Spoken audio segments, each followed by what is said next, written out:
What's happening, you guys?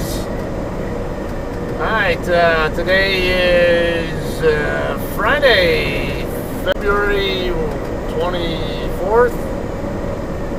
Double check today. I thought it was the 24th, but I wasn't positive. We are on US 54 heading eastbound, almost at Dalhart, Texas.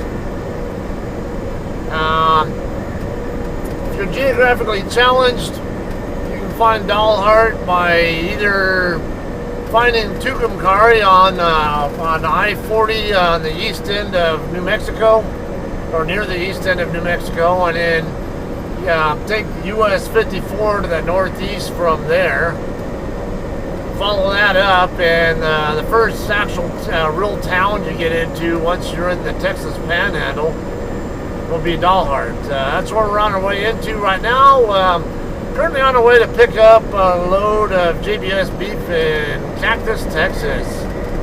I've been here several times, quite a few times in the past. I know I have videos of my pickups there, but they're not dime a dozen. So figured, and it's might as well get you guys updated on what's going on here. So you guys know I had a little bit of a time off there with between my last delivery video you saw and now. I think the last load that you might have seen was a delivery at Vistar Foods in Fontana, California. From that point there, I did a couple more locals. Let's see, I had a delivery to the Walmart distribution center in Shafter, California. Shafter is just to the west of Bakersfield, if you're not familiar. And I also helped cover another load that delivered at the Albertsons distribution center in Brea, California. Not Brea or Brea, whatever.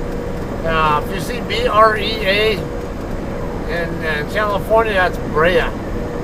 It's again, remember, a lot of California cities are Spanish named because California itself used to be part of Mexico, which was, of course, Spanish speaking.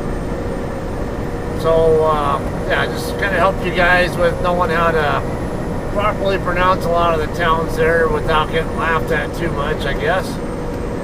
Alright, so I did those loads and ended up going home for a couple of days of home time. Had a medical appointment on Monday of this week, and then on Tuesday I ended up taking 3 of my kids over to Edwards Air Force Base to at least try to get them all dependent IDs. I succeeded with one of them. Also found out they have a different style of card that they use for retirees also, so I ended up getting my own ID card replaced while I was at it. But my 2 stepdaughters, or I call them my daughters, but technically they're stepdaughters, I didn't have my marriage certificate with me. I didn't know they weren't already in the DEER system, so I was not able to get them their dependent cards, unfortunately. So I'll be able to go back and get that knocked out again another time, unfortunately. But at least got a chance to spend some time with them, and I know my 2 younger ones, they had a good time checking out the airplanes at the Air Museum over there at the base. So, it wasn't all bad. There were some silver linings there. I can't complain at all. From there, I ended up the next day, picked up a Walmart load going from Colton to Moberly, Missouri. But how'd I get from Missouri to Tucumcari to Cactus? Truth is, I did not end up in Missouri. I was still on my way to Missouri with that load. Which, by the way, I took I-10 across with it over to Las Cruces, because I-40 in both directions was shut down completely between US 93 on the east end of of Kingman. I might call it lower 93. I would say upper 93 is the side that goes from Kingman up to Las Vegas. Lower 93, I'll call it the side that goes from just east of Kingman over to Phoenix. But they had I-40 closed for weather from there all the way to the New Mexico state line. Well, we're talking 300 miles worth of road closed there. Long way. You don't normally see that there. Yeah, so I picked up the load. It was still like that. They didn't reopen it until the next morning. I would have definitely gotten stuck in that if I had gone that way. Then they end up reclosing it again. They opened it up, the following morning, but the very next, that same afternoon, I think it was, they closed it back down. We're getting into Dalhart now.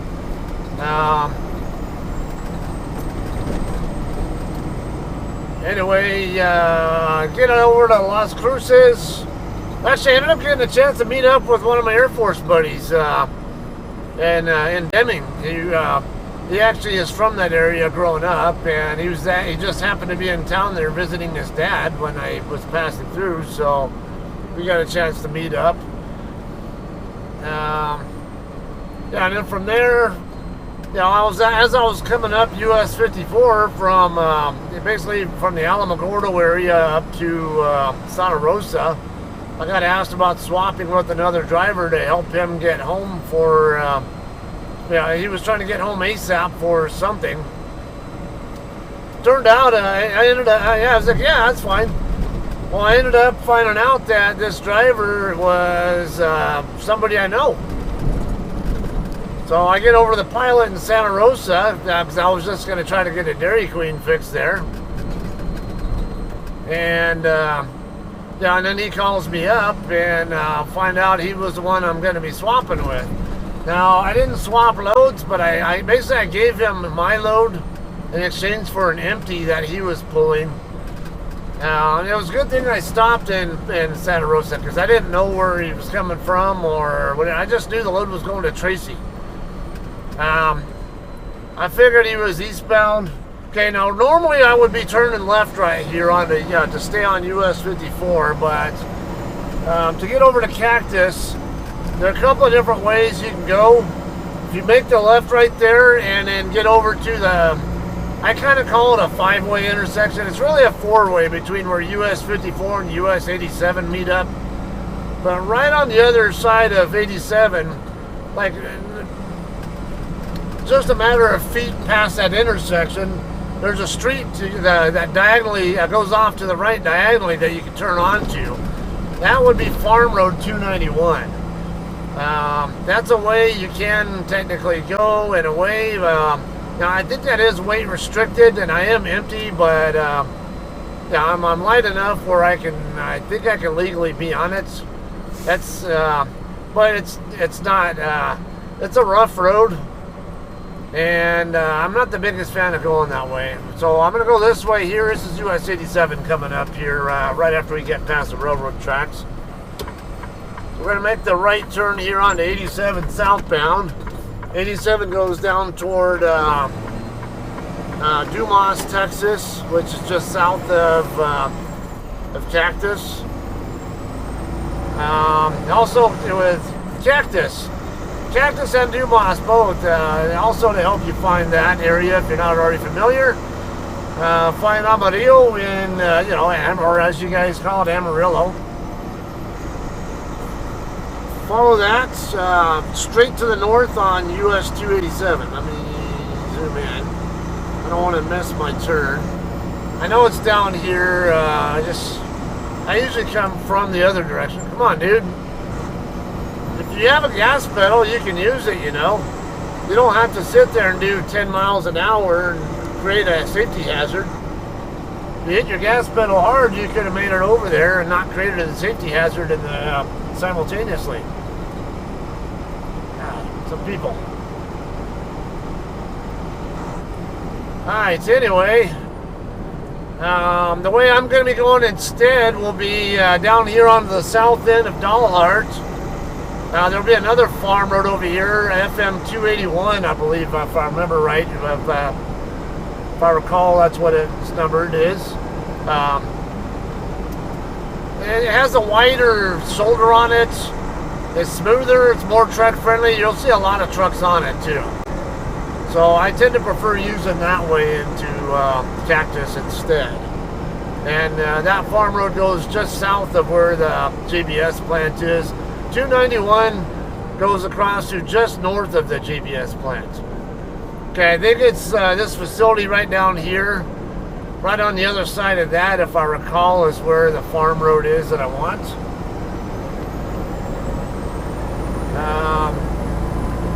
Alright, so anyway, yeah, a friend of mine, he was trying to get to Missouri for a funeral.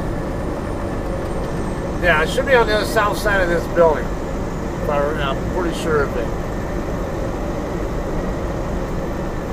So it turned out my load was going to be a good option for him to get right where he's trying to get to, because it was going to Moberly, Missouri, which is roughly halfway between Kansas City and St. Louis. You know, actually about 35-40 miles north of Interstate 70.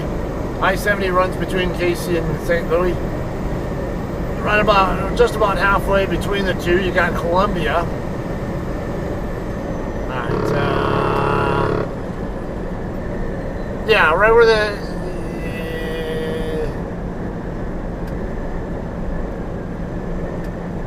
header. Yeah, this is 281 right here. I was trying to find the farm road sign. I've used this road numerous times, but it's always been coming from Cactus into this area, not coming this direction. Because the times I've deadheaded from the Tucumcari area or else, you know, whatever, to get over here, I've always taken 291, or I've even been known to take 54 all the way up to Stratford, Texas, and come back down 287 instead. Now, as you see here, though, already got a couple of tanker trucks coming down this road as it is. Now, 291, though, it's you use that and it's more desolate. There's just some like farms here and there on the way there, and not so likely you'll encounter anybody on the road beside yourself. So, well, you might see one or two people along. I think it's about a 30-mile stretch from Dalhart over to 287. And yeah, but as I say, it's rough. There's no shoulder like this, and then the lane is a little more narrow as well. This one's smoother and more, just wider, a little bit more truck friendly. And these guys getting ready to turn because we're in a 75 zone, and they're only doing. This guy in front of me is doing 59, 60, 61 now, 62. Oh, now he's passing. Okay.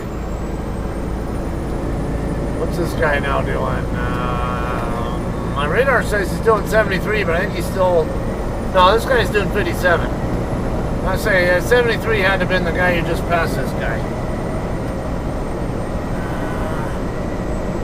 This guy's still doing 59, but I'm coming up on a no passing zone. Alright, well, don't want to have the video too long. I'm going to go ahead and high speed it for you guys now. I'll probably eject a song in there as well, as long as it doesn't get blocked by YouTube. I'll include it in the video footage for you.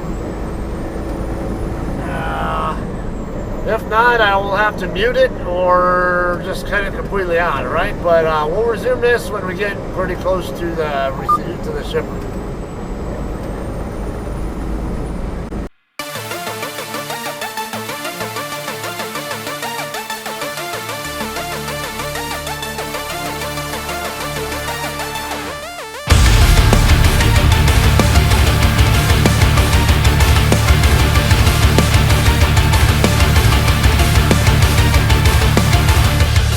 As I'm drawing in the night, as I leave it all behind, I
Alright guys, we are getting ready to make our turn, our final turn. Right before we get to this grain facility here, you got Cactus Feeders Road. We're gonna make the left onto it. Make sure this guy behind us is paying attention. Yeah, we're good. Alright.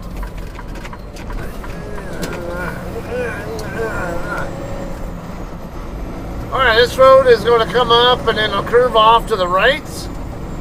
And right over here on the right side of the road, after you make the curve, will be the JBS plant. We'll go to the opposite end of it, the east end of it, and that's where the truck entrance, or the live load, the line haul truck entrance is.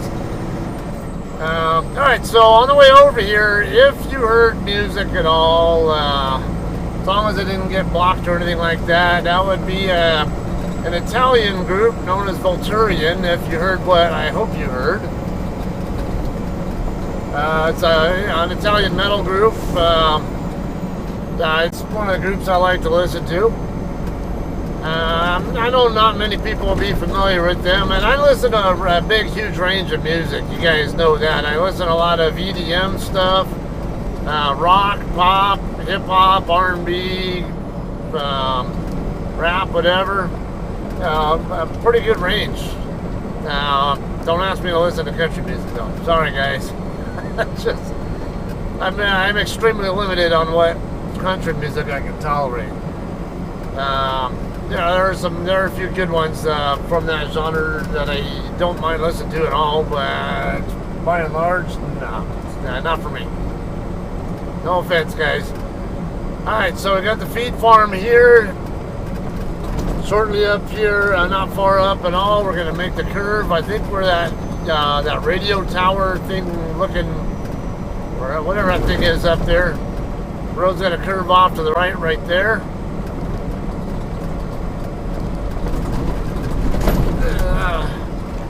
Alright, so it's drop and hook here for JCT drivers, pretty much everybody. In fact, even if you are live loading, if I recall, they still are going to want you to drop your trailer, and only the shag drivers, the JBS shag drivers are allowed to actually put them in and out of the dock doors.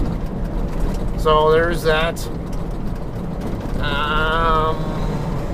Now I know some people don't like coming here because of how long it takes for loads to be ready. I don't normally have that problem. I can't say I've never had it happen. I actually have waited, had a couple of long delays here.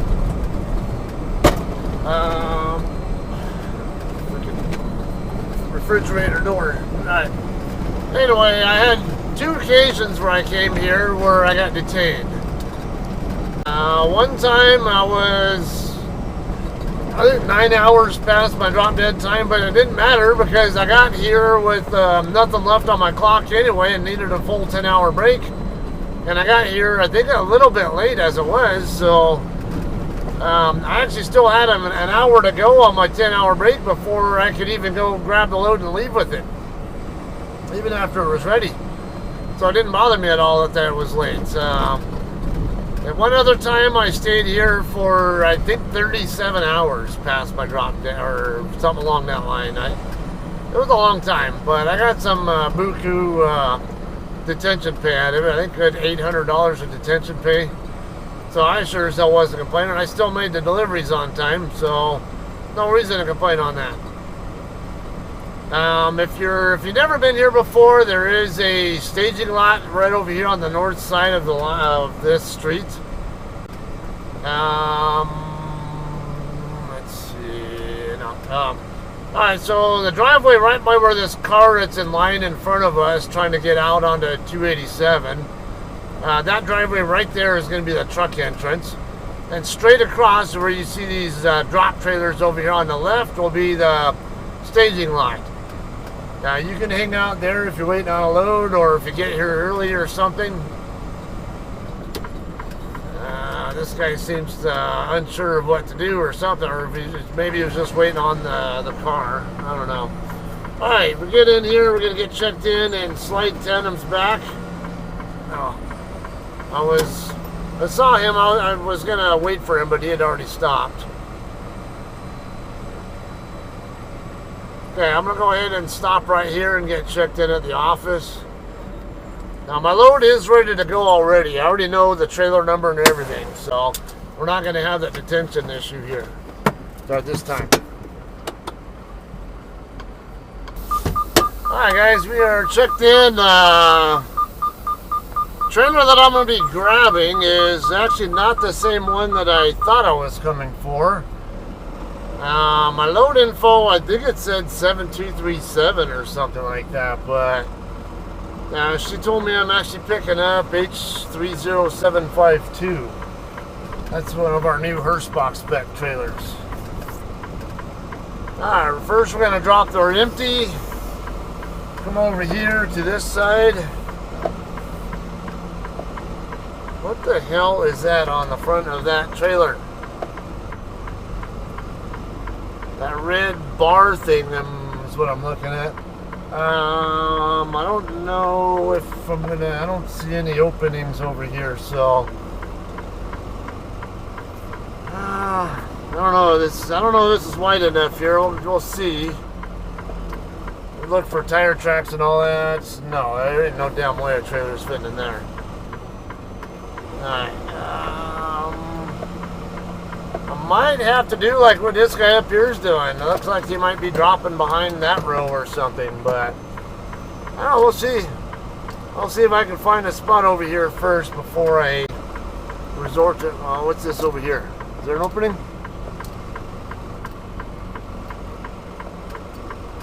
Alright, yeah, we got a winner here. Okay, I do still need to slide my tandem cell. Alright, there's not enough room here for me to do a straight back setup, so let me come out this way. Hopefully I don't want to scare this guy.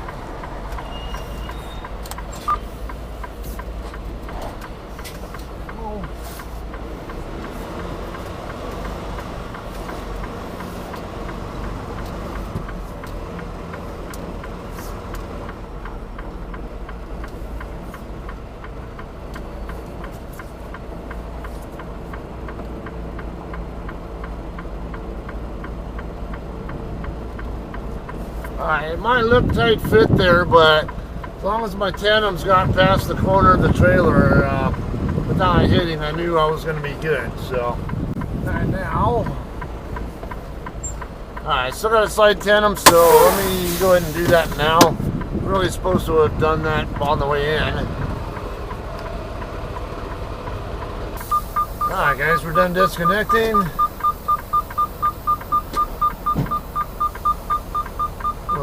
Drop all of it down. We should be good. Alright, lift my bags back up. Alright, now we're going to look for our loaded trailer. Hopefully it'll be in the row closest to the wash rack. What is this? Is it a chipmunk or something? Or gopher or something? Or what is that thing? Whatever it is digging a hole. Yeah, some kind of a chipmunk looking thing. Alright, anyway, normally the loadeds are in this row right here. So ideally you don't want to find yours in here though. You want to find it in that row over to our left, where the where the wash rack is. Because if it's over here, especially over on the right side, on the left side over here, highly likely that you're going to have to crank the shit out of your landing gear just to even get it onto your fifth wheel. You're going to have your landing, oh no, it's over there, I see it right now. It's still going to look like it might still be sitting a little too high. Normally if it's in that row over there, it's not as likely you're going to have problems getting your fifth wheel to latch. But generally, I usually find myself having to crank the landing gear until they're almost all the way up, just to even get the landing gear off the ground. Because the way the tandems, they sit down in that depression down there where the mud is at, but the landing gear stays on the concrete pad here. Okay, this shag driver's backing the trailer into the wash bay right now. Alright, here's 30752.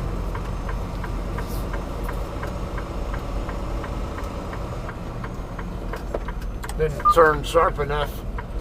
I have trouble with this because I'm so used to Freightliners turning so damn fast, and I'm so used to it needing to take longer. Yeah, this is definitely sitting too high. Alright, I'm gonna get my third axle underneath it, and raise my airbags up as far as I can to minimize the amount of time I have to spend cranking landing gear. Be prepared. It's going to take some work because this is supposed to be a 41,000 pound load, I think, or at least what my load assignment says. So I'm expecting this is not going to be fun. All right, so we'll press on with this again when we're ready to check out here. All right, guys, we are done pre-tripping. I still want to slide tandems, but I'm going to wait till I get off the property first.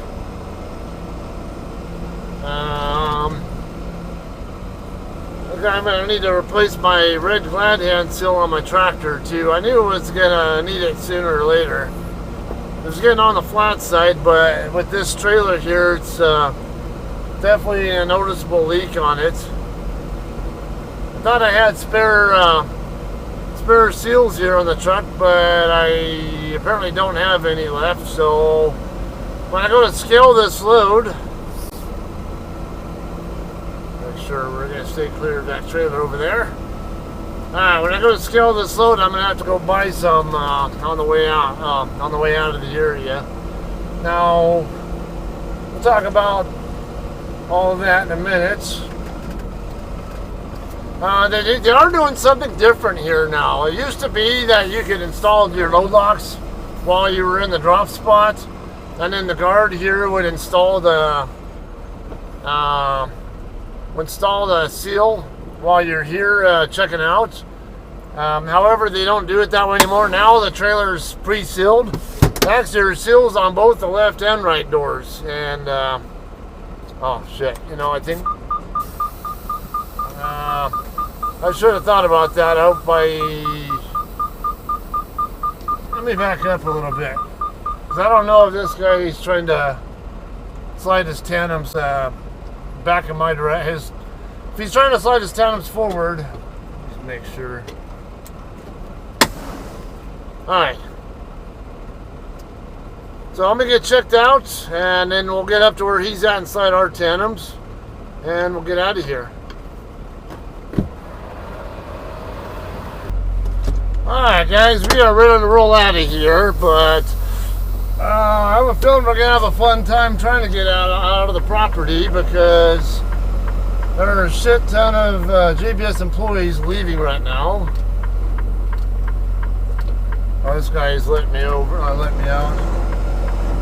Oh yeah, we're good.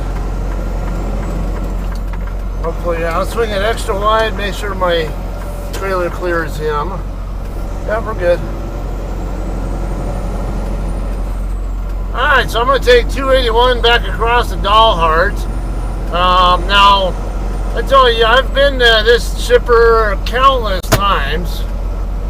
Only twice have I ever been detained, and I can't say I've ever had a case where I've had to bring a load back for rework.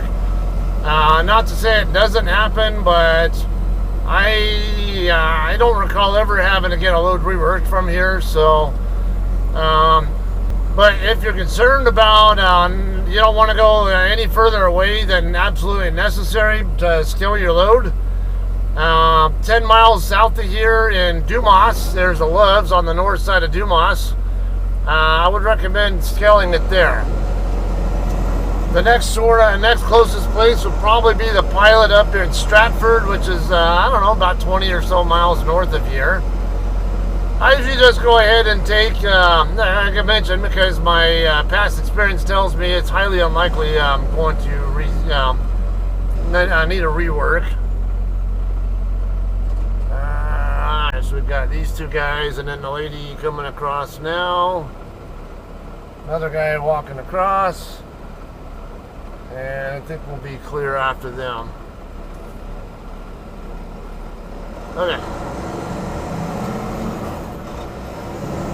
Alright, so usually I just go ahead and go over to Dalhart. There's a new Love's there that just opened, I don't know, maybe a year ago.